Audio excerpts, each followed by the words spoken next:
Howdy, let's get bloody rowdy. It's Dirt and Dints time. Now, in this brand new episode, we are going to install our new GPS unit. We have gone and picked up the Garmin Zumo XT1, so first edition. So that's going to go up and mount up on our dash. Now, if you haven't seen our dash upgrade episode, I'll link it in the description below. And basically, it's just going to give us the function to mount the GPS next to our computer for the bike or the bike dash. So basically when we're riding along, we can have a look at both at the same time, look down, see our speed, see our GPS, where we're going, carry on our merry little way with our bat and ball. So basically all we need to do for this install is, the hardest part is going to be the wiring, which if you saw our Quadlock episode, which I'll also link in the description below, you'll see how we did that. So basically we're going to do the same thing. I'll rip all the cowling off and all the shrouding just around one side of the tank, take the seat off so we can run the cabling underneath, and then wire it into our battery, our lithium battery under the seat here. I probably won't film it all because you've seen me do it in the last episode, or it'll be actually a couple episodes ago. But if you want to see that, yeah, click that link below and we'll get straight into it and we'll show you the GPS unit and what comes in the box, and we'll get stuck into doing it. So let's go do it. So here we've got our Garmin box. Also, let's have a look at this. This is pretty bloody cool.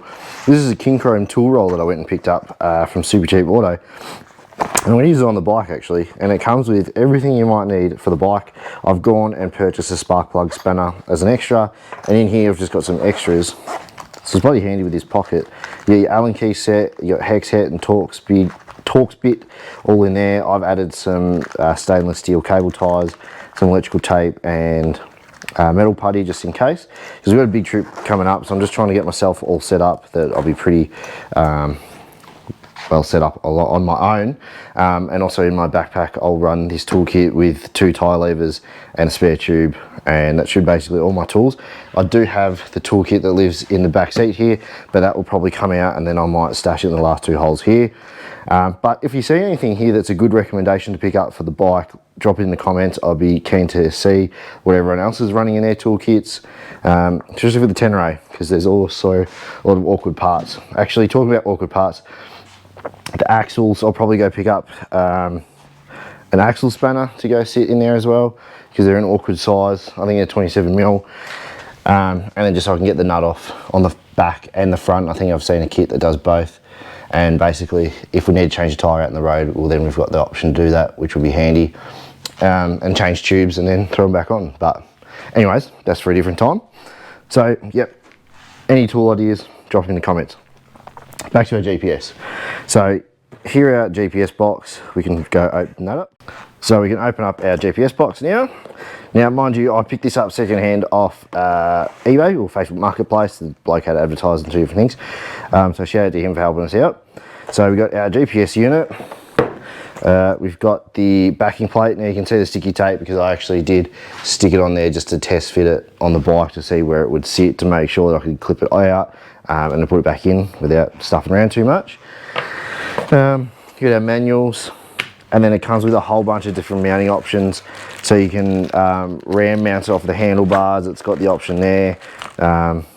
Also got the ram ball, and then just a whole bunch of other different fittings in there. So basically it's pretty versatile. You can put it on any bike you really want to, or wherever you want. It also comes with the terminals. Now, when I bought off the bloke, he actually sold his bike with the wiring kit. So he sent me out a new wiring kit, which is bloody brilliant. And basically it means that it can be hardwired from the back of the bike all the way up. And then basically it'll just mount up to there on that dash with the wiring popping through there. So basically when it's on the bike and on that little dash there, it will charge constantly. It is bloody sweaty in the shed here. You can probably see it. Sweatier than a fat kid at a lolly shop, which is probably me most of the time. We're actually at Augustus Glue-Free getting ice cream because I love that place. Anyways, so yeah, we've got the wiring kit which will wire under the seat, and then that will wire into our plate and then our GPS. So what I'm going to do is I'm going to go throw all this wiring in. I won't do it on camera because you've seen me do it all before with the Quadlock. Also, pro tip, not that I'm a professional, but amateur tip, if you're going to do a quad lock install, run your wiring for the GPS at the same time. Just be a whole lot easier because you're running two rather than one, and then one another later. But if you're like me, obviously you picked them up at 2 different times, so girlfriend, you do you. Anyways, let's rip this cowling off and run the wiring down the bike. So we've done a fair bit of work. I've got the wiring all run up to the dash. So we've got our box sitting under here, and then I'll feed this under, and then I'll crimp some terminal links on the end, and then we'll go positive, negative, and then we got power. But that's all basically run up to our Motology dash. So then all we need to do is that will sort of go across like that, because that's how it will mount on the plate, which our plate is just back here. So plan is that that should sit somewhat like that, and then our cord will run up and under like that. So to basically mount this cord, I'll show you in just a second. So basically all we need to do is this comes off just like that, then on this here that pushes on the back side up, so you've got a good bit of force, so you push it in and then that locks it in like that.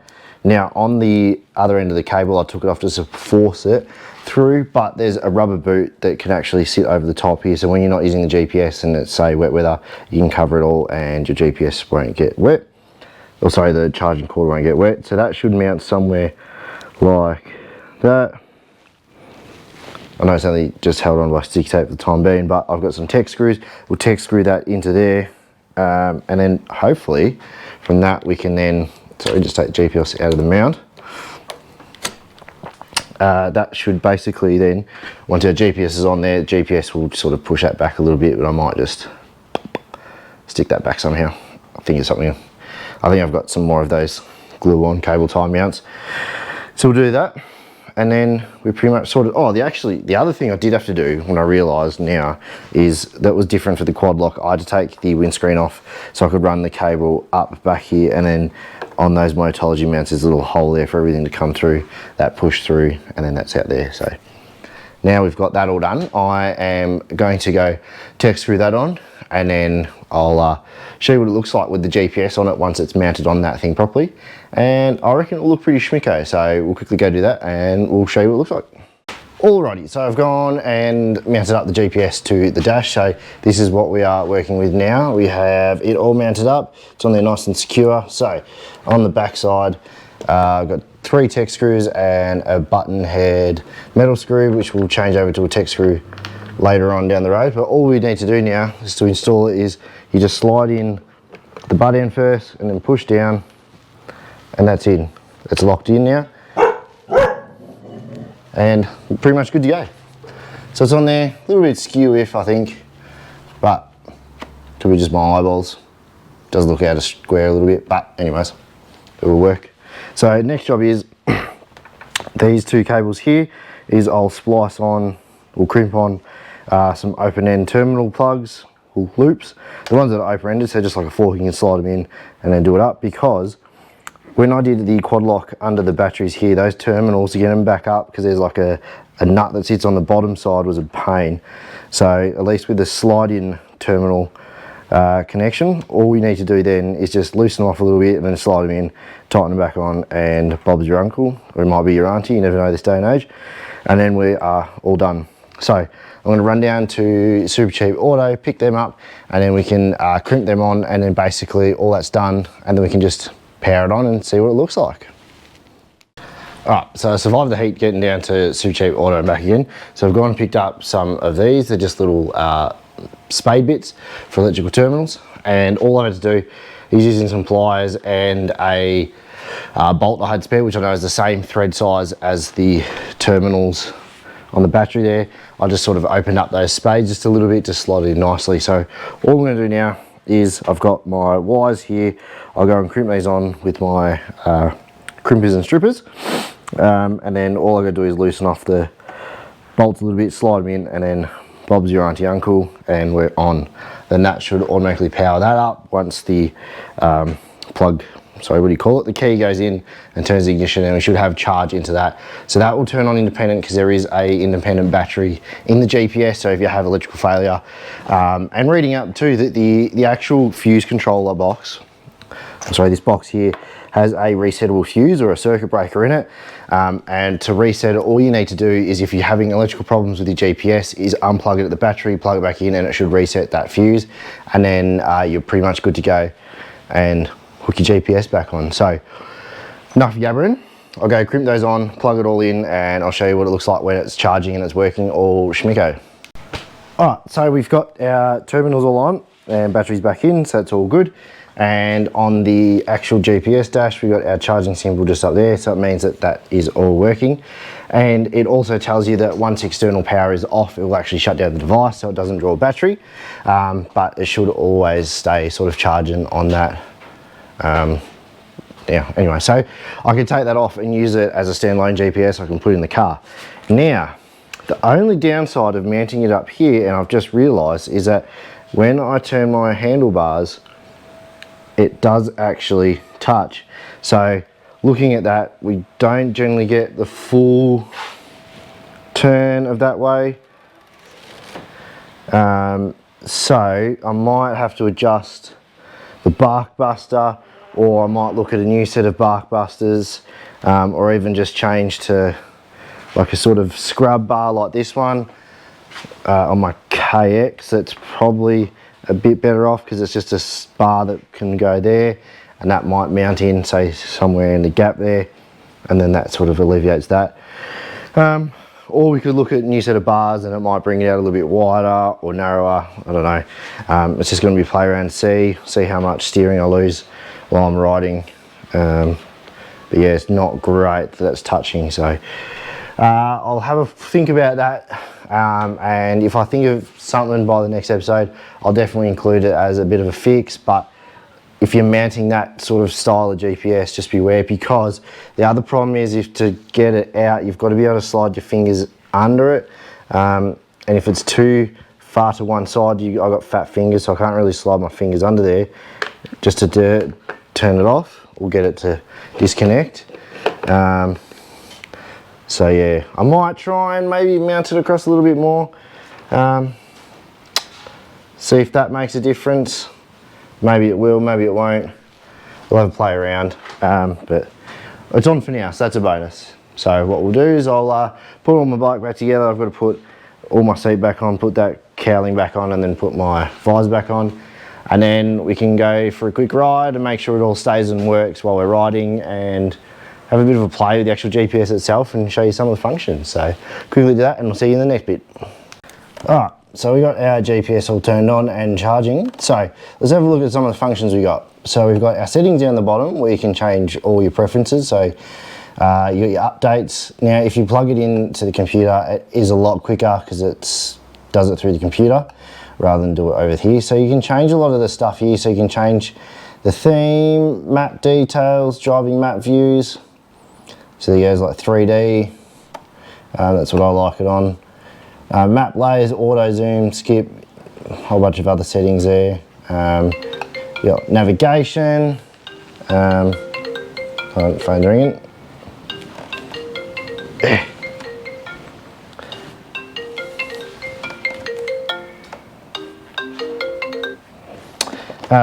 So you've got the calculation modes, short distance, straight line, faster time.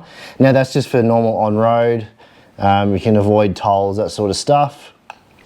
Now let's have a look at some of the main functions. So on the main functions, you can obviously got your where to view map, so you can just click view map, and that's where I'm sitting at the moment. Or where to, you can scroll through. Yeah, here we go, now we're on. So you'll go home, explore addresses. You can search a lot of stuff like TripAdvisor if you want to head to a place. Motorcycle locations, stuff like service centres or like dealerships, that sort of stuff. Fuel prices. Now there's a fuel function in this, so if you click the fuel tab in the thing, you can set your GPS to do a lot of your tank stuff. So if I turn my bike on here, you've got your fuel gauge here, but it actually counts down your kilometres, and then you can put in dynamic fuel stops. So basically what it will do is, I've set my distance per tank to about 350, so once it gets to about 300 it'll start to try to direct you to a fuel tank, and then I've also put remaining fuel warning at 50 k's. You can play music through this, which is pretty cool. So it's connected to my iPhone, but that's good and handy, like if you had a Cardo system in your helmet and you don't want to sit there controlling it through your phone, you can control it through the GPS. Now, so with the GPS, I've got mine hooked up to my phone via Bluetooth, and I've also got it connected to my InReach. So you can see it's searching for the InReach now, but I've got it connected to my InReach Messenger. Trip planner, you can have a look at all your saved trips and new trips where you can set out your route, which I've had a play around for a bit. But other than that, it's all about sort of getting out and using it to your full advantage. Now it does have the adventurous mode, which I'll show you that. So if I put in where to, let's go to, here we go. Here's one, we'll go Delegate River from Warragul. Let's put in Delegate. And then it's got go, and it's got this orange with the mountain. So we'll click orange mountain, and that puts into Garmin adventure mode. So it's just calculating out the route.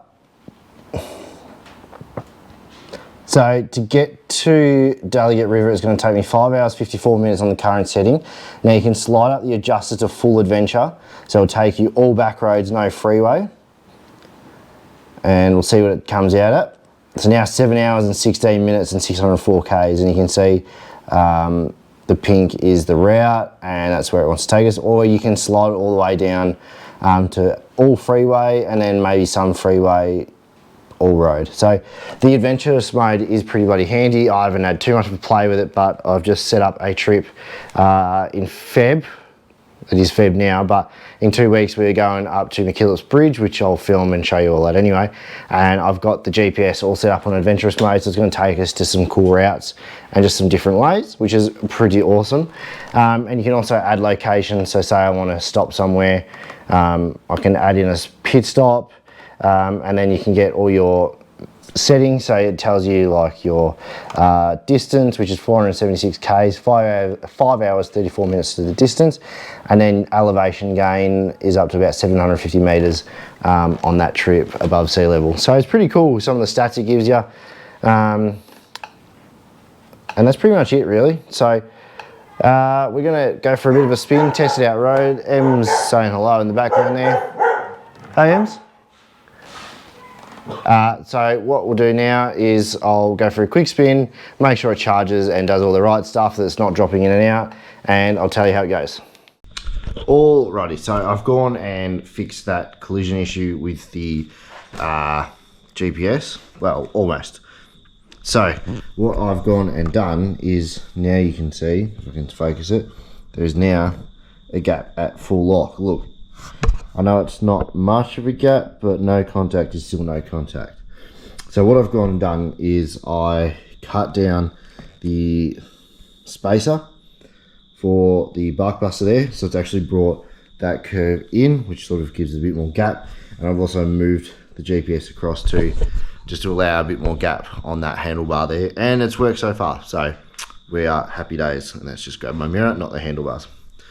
So that's solved that no contact issue. It is a little bit harder to take the GPS off now, off the actual mount, because it's a little bit tighter, but one finger I can get the job done. So that's pretty much it. So if you've liked this episode, you enjoyed what I did, and you like that whole GPS setup on the bike, being the Garmin and this little thing, make sure you hit that like button, hit that subscribe button too, share it with all your mates. And we see you in the next episode, and we'll see you then.